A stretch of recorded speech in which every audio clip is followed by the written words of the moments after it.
session. So today is day 11. All right. So you're here with me, Ursula Dunn, at 30 Days, 15 Minutes for the Entrepreneur. This is our agenda for today. Topic of the day, inspirational quote, a case study, and tips. Promise I won't take more than 15 minutes. The last couple of days have been packed with a lot of useful information, so I actually went over quite a bit yesterday, but I think it was useful. Today's information is also packed with a lot of information, so I hope I can keep it to 15 minutes, but if we go over, I hope you can stay, but if not, you can watch the video because I will be sending it out to all of the attendees.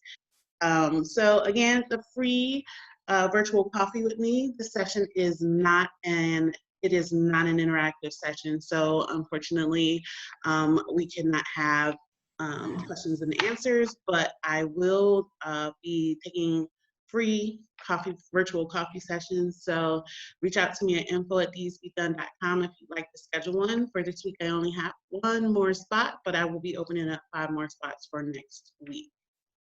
Right, so let's just jump right into it. Today's session is Despise Not Small Beginnings, and our quote is, life is not always a matter of holding good cards, but sometimes playing a poor hand well, by Jack London. So, we all wish we had a ton of money to start our endeavor with, or a ton of investors interested in pouring money into our small business, but that's truly probably not the case for most of us. So we have to just play the hand that we were given. So I think that this quote was very appropriate for today's session. Also, I named it Despise Not Small Beginnings because it's one of my favorite Bible verses, and I will not go into a sermon with you guys, but it says, do not despise these small beginnings, for the Lord rejoices to see the work begin. And I just think if we all just begin and just jump in and start, we'll get the momentum. We'll be able to use resources that are available to us to grow our business into what we dream it to be. Real quick, our case study, because I do have another slide that I want you guys to see and take advantage of, maybe even screenshot it. So the case study is GoPro from 2004. Nick Woodman was the founder. So he went to a trip to Australia, and he had this idea that he wanted to get some action photos of him surfing. So he came back and he tried to find and create this wrist tether to a camera to try and capture good photos, but what he found was the equipment that was available was not good enough quality. He wasn't getting the pictures he wanted, so he decided that he wanted to create or manufacture this camera for himself. He actually only had about $10,000 of startup capital, so he bootstrapped this entire company, and a lot of you guys are probably familiar with GoPro and its wild success. But what he did was sell beads and shell belts out of his Volkswagen. He moved back in with his parents at like 26 years old. He scraped by doing different kind of work like email jobs or trucking. Like, he significantly believed in his business, and he did whatever it took to get the money that he needed to get it going. So he sold his first camera in 2004.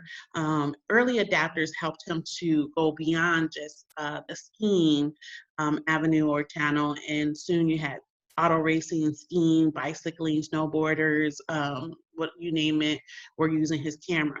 So in 2004, he had 150,000 in sales. And then in 2005, he had 350,000 in sales.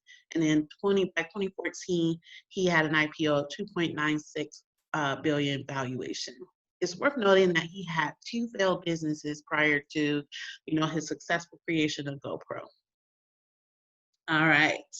I hope that inspired you guys to get it going. The small beginnings can turn into something big. So Our tips. Today, I would like you guys to make a list of your potential startup costs and come up with less costly alternatives on how you can get it. Hold off on maybe your mailer, which is a very expensive endeavor. And start with low cost things like, internet marketing, using free or low cost social media marketing. Look at using used equipment that you can find online through Craigslist or through eBay, and then leverage technology. So there are a couple of things that you guys need to look at as far as what you're going to need to start up your business, and that's owner financing. Like, you're probably going to finance a lot of this stuff using your own personal income and savings. You might take on some personal debt, like credit card debt, which is not ideal, but some people do use it. And then the sweat equity that you're going to put in yourself. So you're going to work a lot of long extra hours trying to get this up and running. Keep in mind your operating costs. You want to keep those as low as possible. So if you can work out of your home instead of renting a space for a while. If you have to get a space, think about maybe co-leasing a space with someone or negotiating terms with the owner, as far as, like, if you find locations that have been vacant for a while, sometimes they're just really desperate to get someone in the space, so they'll negotiate 3 months of rent.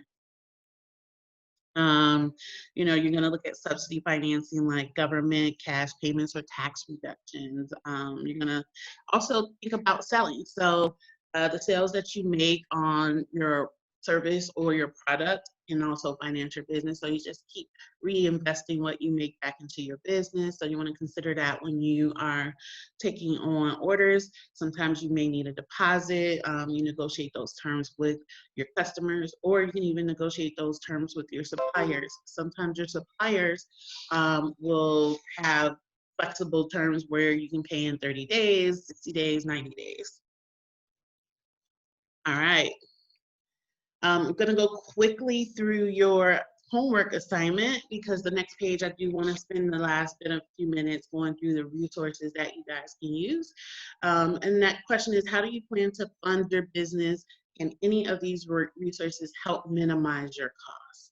So I want you to just really reflect on, what your business costs are going to be, and think of ways that you can bootstrap it in. I mean, even if you have a large sum of money to go into your business with, I would still bootstrap it, because the more money you can save, the more profits you make, and the more money goes in your pocket. All right. So I came up with a list of bootstrapping resources. It is not extensive. There's probably a billion other bootstrapping resources that entrepreneurs can use. These are a few of my favorites that I use. Some I haven't used, but I'd like to kind of like give you guys some overview of these. You definitely want to go to the SBA.gov. SBA.gov is the Small Business Association, and they have tons of business guides, funding resources, access to federal contracts, and most of them have a local office in your area that you can go to. Score.org. Oh my God, I love that site. I love the mentors. I love all of the resources that they have for entrepreneurs. So they usually have local locations, like at their local library that they operate out of, and they give webinars. They have roundtables for entrepreneurs just to talk about some of the things that they are experiencing, so that they can get advice from other entrepreneurs as well as for mentors or specialists. They offer different classes. They have a library of information on their website that you can use. The MBDA.gov, Minority Business Development Agency, and they're very similar to Women's Business Development Center. They're going to have kind of the same resources, but they have like startup and established business resources. They offer advising. SCORE does mentoring too, so you can get a mentor to actually whatever it is that you're having a trouble with in your business. You can get a legal mentor, you can get a finance mentor, you can get someone to help you and look at your business plan, someone who can someone who will help you with your marketing strategy or your strategy for your business. They have specialists in every area, and it is completely free. Everything on your left-hand side is going to be free. And that's where you would start so that you can minimize your costs. So the local library, National Minority Supplier Development Center. So they're all about developing minorities to get into the supply chain. So they want to have a diverse supply chain. So they have lots of resources for minorities, including contracts with the government. So you want to check them out if you want to be a supplier of government or corporate, and you're a minority. The resources they have are available to everyone. So they do have things on their website that anyone can leverage, but they particularly cater towards minorities and developing them in supply chain. Grants.gov. If you're interested in applying for grants, that's where you want to go. But they are not only a grant opportunity, but they have education resources. Getting grants isn't as easy as it sounds. So they have a lot of resources on their site that tell you like how to apply, what do you need to qualify, and then how do you write a grant application. So you definitely want to take advantage if that's something that you're looking to leverage for your business. Take a look at their resources and learn how to apply for a grant so you're more successful. You have a better opportunity to be successful in acquiring that grant money. So that's a great resource. But a lot of people don't look at some very simple ones, like your local library. You would be really surprised at what's available at your local library. First of all, books. So you have to study not only your craft, but business. You need to learn business. Whether you're going to do everything yourself or not, you have to kind of understand so that you can guide or lead or make sure that what someone's providing you for your business is what you really need or desire, and that you're not paying for services that you don't really need. So it's a good idea to get, kind of familiar with business. And then, of course, your own craft or area of expertise. But they have access to computer software that you may not have on your computer. They have access to learning and networking opportunities. A lot of them are doing business courses or business networks or meetups. My local library actually has a green screen room. I couldn't believe this, for shooting like commercials or videos, whatever you want to do. And it's absolutely free. They also have a recording studio where you can do music or you can do podcasts. All of the equipment is top notch and it's all free. So check into your local library to see what resources they have for small businesses, and more than likely totally free. Now, if you need space, like you want to do a seminar or something, they also have rooms that you can rent, and they're not very expensive most times. Your local colleges are going to have information. They may even be willing to do an internship, and get some free labor for college credit to help start their business using college students. The State Bar Association and law schools, a lot of them have small business resources that they will leverage the students to help with any legal aspects of your business. So you might want to check with the State Bar, see what resources are there, and in the local law schools around you.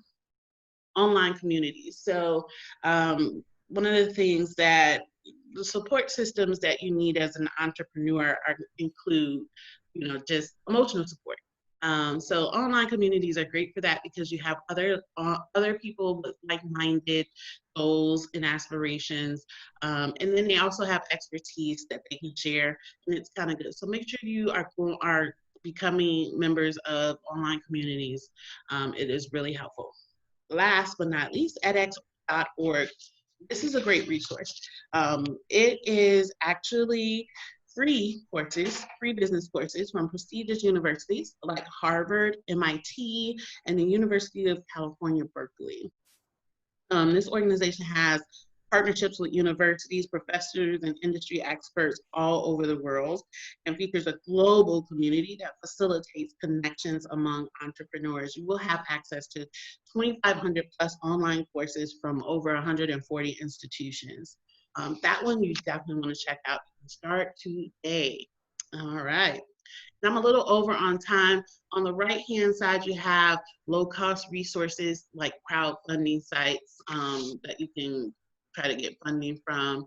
Freelancing sites, that's one of my favorite. You know, you can't do everything. You're not going to be able to do everything. You don't have the expertise to do everything. So check out some of these sites. They have, you know, Fiverr, Upwork, 99 Designs. You can get someone to do your graphic design, your website, your app, or things like that at a fairly cheap price and fairly quick turnaround.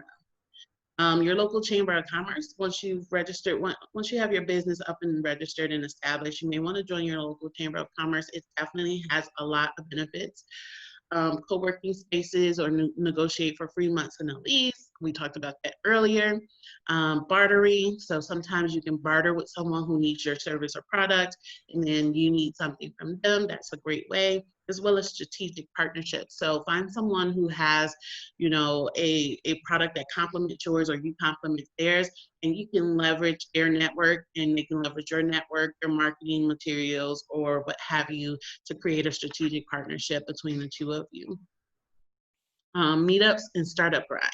So Meetups is an app that you can get. They have different types of meetups where you can, you know, whatever your interest is, you can do a search and then you can meet up with other people and kind of discuss your business. That one's free. Startup Grind has a small cost, but they usually feature a successful startup company. They have them in your local area, and then you can kind of network with other entrepreneurs. Join a professional membership or network. Those are slight costs, but also worth it. And then do online courses like Teachable, Coursera, Podia, universities, or local colleges to get the knowledge that you need. So really quickly went through this. I hope you guys get all that the intent was there for you to get out of this session for today. I'm really passionate about this. I believe in giving and feeding back the information that I learned and I used in my business to help other people grow. So I really hope that you guys got what I really wanted you to get out of this, and that there's a lot of resources out there that you can look into before you utilize a paid resource like a consultant. A lot of businesses are going to use a consultant, you know, and it'll cost you anywhere from $1,000 to $5,000. If you use some of these resources, you can significantly decrease the need for getting a consultant. All right. So tomorrow we're doing day 12, hustle and grind. Let's get to work. So I hope that you guys can join me tomorrow. Again, apologies that I went over my 15 minutes. I promised that I wouldn't, but I did. And thank you guys for staying with me through it. I will be sending you guys these slides, and don't forget to send me an email if you'd like to have that virtual coffee to talk about some of these resources and more depth, or whatever you'd like to talk about. Thank you again for joining 30 days, 15 minutes for the entrepreneur. Have a great day.